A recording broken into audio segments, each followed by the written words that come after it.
Hello everyone, this is doctor के चौगले और हमारे चैनल डॉक्टर कंसल्ट में आप सभी का बहुत बहुत स्वागत है। तो आज की वीडियो में हम बात करेंगे कि लंग कैंसर क्या होता है, लंग कैंसर किस वजह से होता है, उसके कारण लक्षण क्या होते हैं, उसको किस तरह से डायग्नोस किया जाता है और उसकी ट्रीटमेंट क्या होती है। लंग्स का काम होता है रेस्पिरेशन और ब्लड को ऑक्सीजनेट करना और कार्बन डाइऑक्साइड को बाहर निकालना। तो जब कभी लंग्स में एबनॉर्मल मैलिग्नेंट सेल्स बन जाते हैं तो क्लस्टर्स में बनते हैं और एक ट्यूमर फॉर्म करते हैं। ये ट्यूमर उसके सराउंडिंग हेल्दी टिश्यू को डिस्ट्रॉय करने लगता है। इसके वजह से उस पेशेंट को तकलीफ होने लगती है। लंग कैंसर में होने वाला ट्यूमर लंग के किसी एक जोन में शुरुआत में होता है, लेकिन ये ट्यूमर आगे जा कर के लंग्स के एक जोन से दूसरे जोन में भी फैल सकता है। दूसरे जोन के साथ साथ ये लंग कैंसर दूसरे लंग में भी फैल सकता है। इसी के साथ साथ बॉडी के जो लिम्फ नोड्स होते हैं या फिर बॉडी के जो अदर मेन ऑर्गन्स होते हैं, उन ऑर्गन्स को भी ये लंग कैंसर अफेक्ट कर सकता है। तो लंग कैंसर के दो प्रमुख प्रकार होते हैं। इसमें जो सबसे पहला होता है वो होता है non small cell lung cancer, और जो दूसरा होता है वो होता है स्मॉल सेल लंग कैंसर। इसमें जो दूसरा वाला मैंने अभी बोला, जो स्मॉल सेल लंग कैंसर है, ये बहुत ही ज़्यादा एग्रेसिव होता है। मतलब ये बहुत तेज़ी के साथ फैलता है। इसके साइंस और सिम्टम्स भी पेशेंट को बहुत सीवियर आते हैं। तो अब हम बात करेंगे लंग कैंसर किस वजह से होता है इसके बारे में। तो देखिए, लंग कैंसर होने के लिए सबसे बेसिक एक प्रमुख कारण होता है वो होता है सिगरेट स्मोकिंग। किसी पेशेंट को सालों से सिगरेट स्मोकिंग की आदत है तो उस पेशेंट में लंग कैंसर होने का खतरा कई गुना बढ़ जाता है। इसके बाद जो दूसरा रीज़न होता है वो होता है पैसिव स्मोकिंग। पैसिव स्मोकिंग का मतलब होता है कि आप तो स्मोकिंग नहीं करते, लेकिन आप जिस व्यक्ति के साथ रह रहे हो वो व्यक्ति आपके घर में कोई भी हो सकता है या फिर आपके फ्रेंड सर्कल में कोई भी हो सकता है।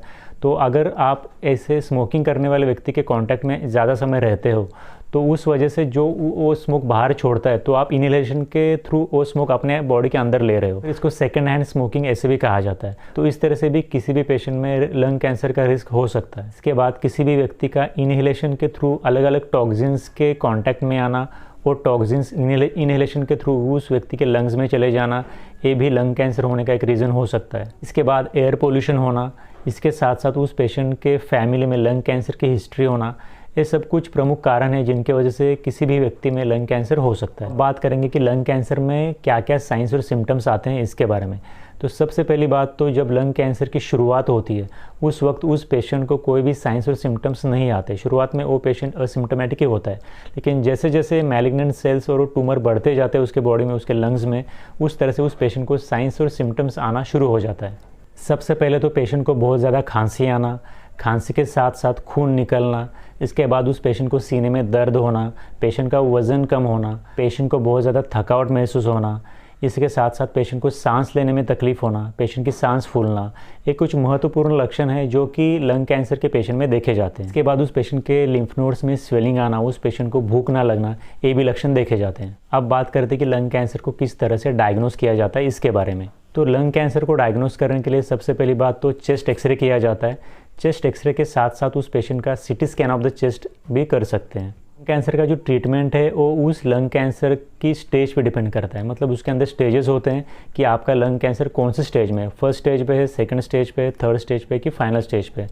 तो डिपेंडिंग ऑन द स्टेज उस पेशेंट की ट्रीटमेंट तय की जाती है। इसमें सबसे पहली बात जो है वो होती है सेल्फ केयर। मतलब उस पेशेंट को खुद के हेल्थ की केयर करनी है। जैसे कि अगर वो पेशेंट स्मोकिंग करता है तो सबसे पहले उस व्यक्ति को स्मोकिंग करना, सिगरेट स्मोकिंग करना पूरी तरह से बंद करना है। और अगर कोई व्यक्ति सेकंड हैंड स्मोकिंग कर रहा है, मतलब स्मोकिंग करने वाले व्यक्ति के साथ में रह रहा है, उस व्यक्ति को इस तरह से सेकंड हैंड स्मोकिंग को या फिर पैसिव स्मोकिंग को अवॉइड करना है। तो इसके बाद होते हैं मेडिकेशंस के अंदर उस पेशेंट को केमोथेरेपी दी जाती है। केमोथेरेपी के द्वारा उस लंग कैंसर के जो मैलिग्नेंट सेल्स होते हैं उन मैलिग्नेंट सेल्स को कम करना और उनको फैलने से रोकना, ये काम किए जाते हैं। तो इसके बाद होता है टारगेटेड थेरेपी।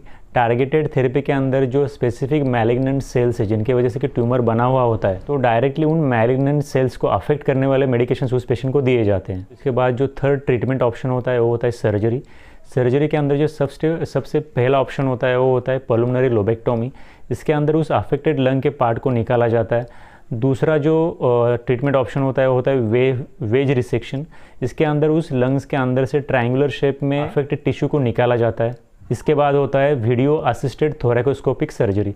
इसके अंदर उस पेशेंट के थोरैसिक कैविटी में एक छोटा कैमरा छोड़ा जाता है जिसकी वजह से डॉक्टर्स को बाहर से भी दिखाई देता है कि उसमें मैलिग्नेंट सेल्स कहाँ पर फैले हुए हैं, कहाँ पर है ट्यूमर, कहाँ पर है। तरह से अकॉर्डिंगली उस ट्यूमर को रिमूव किया जा सकता है। इसके बाद कुछ मेडिकल प्रोसीजर्स भी होते हैं, जैसे कि उस पेशेंट को रेडिएशन दिया जा सकता है। इसके अंदर एक्सरे जैसे कुछ हाई एनर्जी रेज का इस्तेमाल करके उस ट्यूमर को डिस्ट्रॉय करने की कोशिश की जाती है। इसके बाद थोरेकोटॉमी का ऑप्शन भी होता है, जिसके अंदर उस पेशेंट के थोरेसिक कैविटी में एक ओपनिंग बनाई जाती है, जिसके थ्रू भी उस पेशेंट के लंग्स को असेस किया जा सकता है। और इसके बाद जो लास्ट ऑप्शन होता है वो होता है सपोर्टिव केयर या फिर पैलिएटिव केयर। तो अभी हमने बात की लंग कैंसर के बारे में। अगर आपके इसके विषय में कुछ डाउट है तो आप नीचे कमेंट सेक्शन में ज़रूर पूछ सकते हो। और अगर आपको इस वीडियो के थ्रू कोई नॉलेज मिला है तो इस वीडियो को एक लाइक भी करें। और अगर चैनल पे नए आए हैं या फिर अब तक सब्सक्राइब नहीं किया है तो जाते जाते हमारे चैनल को सब्सक्राइब भी करें। और इस वीडियो को आखिर तक देखने के लिए धन्यवाद।